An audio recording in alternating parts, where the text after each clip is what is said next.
फर्जी था आनंदपाल एनकाउंटर। भारी पड़ी आनंदपाल की पत्नी की दलीलें। झूठी साबित हुई सीबीआई की जांच रिपोर्ट। यह हम नहीं कह रहे, ये तो एक अदालत के आदेश कह रहे हैं।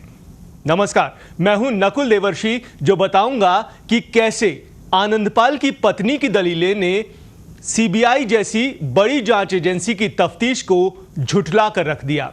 जी हां, राजस्थान ही नहीं बल्कि देश भर में चर्चित रहा आनंदपाल एनकाउंटर एक बार फिर से सुर्खियों में आ गया है। वजह बना है जोधपुर की एक कोर्ट का सीबीआई की क्लोजर रिपोर्ट को खारिज कर देना और एनकाउंटर के वक्त मौजूद 7 पुलिस अधिकारियों और जवानों पर हत्या यानी मर्डर का केस चलाने के आदेश देना।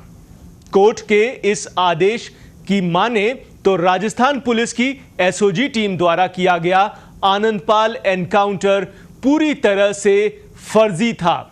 आनंदपाल को जिंदा पकड़ा जा सकता था, लेकिन पुलिस ने उसे जिंदा पकड़ने के बजाय उसका एनकाउंटर करना यानी उसका खात्मा करना ज्यादा मुनासिब समझा।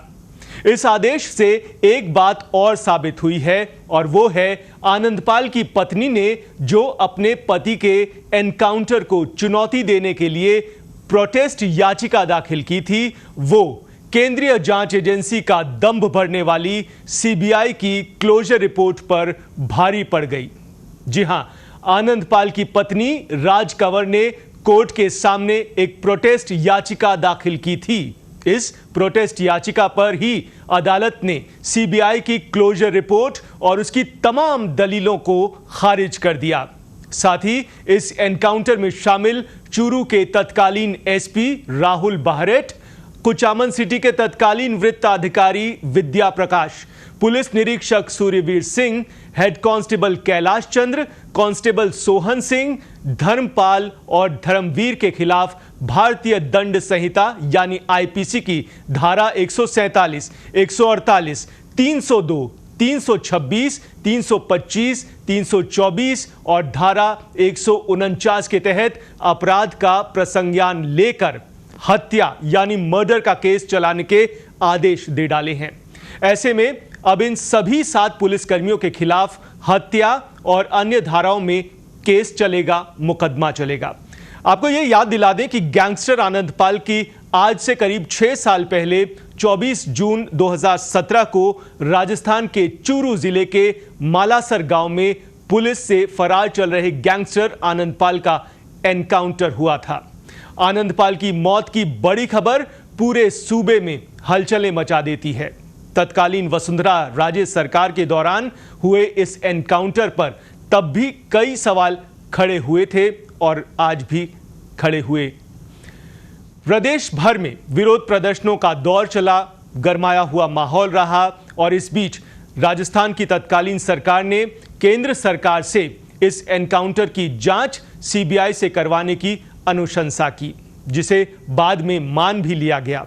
सीबीआई ने प्रकरण दर्ज किया, गहन जांच पड़ताल की, तफ्तीश की, सैकड़ों लोगों के बयान लिए और आखिर में सीबीआई अपनी क्लोजर रिपोर्ट 31 अगस्त 2019 को कोर्ट में दाखिल कर देती है।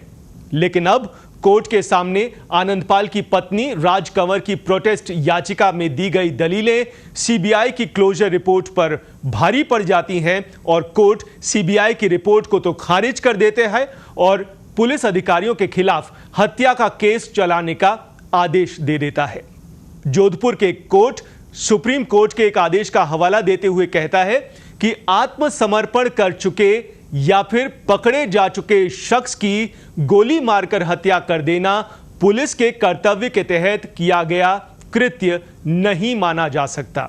यह बहुत गंभीर आदेश कोर्ट ने दिया। कोर्ट ने यह भी कहा कि हां, यह सही है कि आनंदपाल एक इनामी बदमाश था, उस पर कई आपराधिक प्रकरण दर्ज थे और वो कई दफा पुलिस पर फायर भी कर चुका है, लेकिन इसके बाद भी पकड़े जाने के बाद उसको मार डाला गया, उसका मर्डर किया गया, जो किसी भी लिहाज से सही नहीं माना जा सकता।